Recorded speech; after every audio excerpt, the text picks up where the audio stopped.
So we're getting ready to list your home, getting ready for pictures. The photographer's coming in a few days or even today. And here's a couple checklist items that you need to take into account to make your home the most presentable it can be in pictures. Clear off all surfaces. Less is more. Especially, we see this a lot in the kitchen and bathrooms. Kitchen, you have, I've seen mixers and blenders and toasters, and I've seen them full of things. But you need to get as much of that off the counter as you can. If it can go in a cabinet or a drawer, it needs to go in a cabinet or a drawer. Also, speaking of the kitchen, any magnets or maybe artwork that might be up on the refrigerator, you need to go ahead and take that down, make it look nice and clean. Next is depersonalize. We want to take down photos, anything that might have pictures of your family up there, because we ideally want to have another family come in and picture themselves there and not you. Next one is a real pet peeve of mine, and I see it all the time, is replace burnout lights. Not only burnout lights, make sure when you have 4 lights in a fixture, they're all the same 4 lights. I've seen soft white and then bright white next to each other, and it just looks ridiculous, and it makes your photos come out a little weird. Ideally, I would say replace every light in the house with one of the bright white, or they're called daylight bulbs. That'll make your photos come out the best, because when the photographer's there, we're going to have the windows open, as much light coming in, and the light coming in from the outside is a daylight, versus if you have a soft white and a daylight blending, it'll make the photos look a little bit weird, but maybe I'm just too particular. Now this is kind of an obvious one, but the next is deep clean.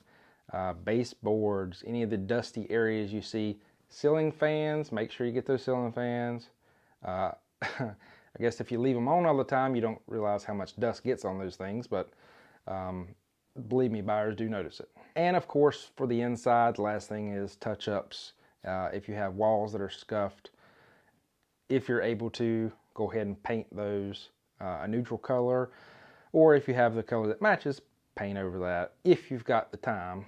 I know a lot of times those scuffs, depending on what type of paint you have, Magic Eraser works magic and can just take them off without having to actually paint a wall. Outside, increase your curb appeal. We'll make sure, obviously, it's mowed and weed eated, edged. If you have any edges, curbs that can be edged, that makes it look extra nice.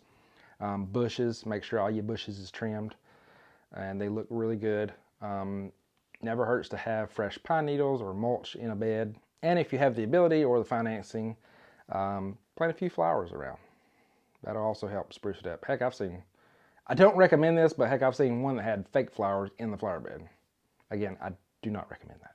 And it never hurts for that last little bit of touch is to put a nice new welcome mat at the front door. So that's again, one of the first things they see when they walk in. Now, as far as for the day of photos, we want to make sure all hand towels and things like that are nice and folded and put up neatly, not just thrown in a corner or hung on a rack somewhere. Again, make sure all the countertops clear as much as you can, especially bathrooms, clear. Put away any dishes or sponges or anything else that might be out on the counter or in the sink. Also for the bathroom, make sure the toilet lid's down. If you have a plunger or cleaners or anything like that around the toilet, remove that. And lastly, if you have the ability, remove all vehicles from around the house or in the driveway. That way you can park in front of the house or down the street. That way you can actually see the driveway and not just somebody's cars there when we have an exterior photo. Now, I'd love to help you get your home on the market. If these tips help or you have a tip to add, comment down below and add it to the comments. Thanks for watching.